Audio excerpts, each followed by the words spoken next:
ku na gida kar ku yo tunawa, tunda da soyayya za da so ku yi boyewa. Kin ji amarya mai hali na kyawun nunawa, shi ango daga kanki ya ce ayo kullewa.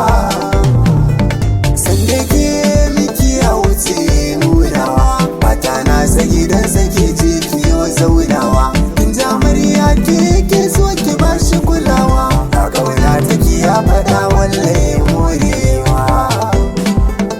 Amarya, amarya, amarya, amarya, amarya, amarya,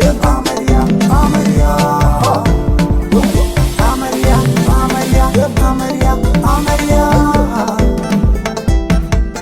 To kun ji tambura na amarya, yare dukwi baya, tunda amarya ta shigo cikin fili, na ga amarya fuskar tana kyalli. Amarya zauna gida na mijinki, kin ga sanki ya zama kamar saraki, kin zama tasa tun da biya sadaki.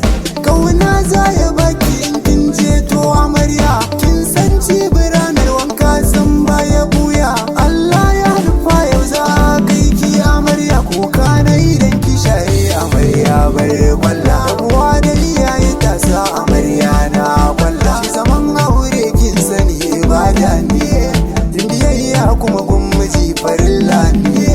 Ni Khalifa yara na yi jan kunne, a gare ki amarya mutum ki jigo ne. Kai ma ango da shawara da zangonka, ci sha tufafi na ta yanzu na kanka. Matar ka ce an baka ka kara hakinta, yanzu amarya ta zamo gimbiyar mata, kai kuma ango san ta kai za ka ririta.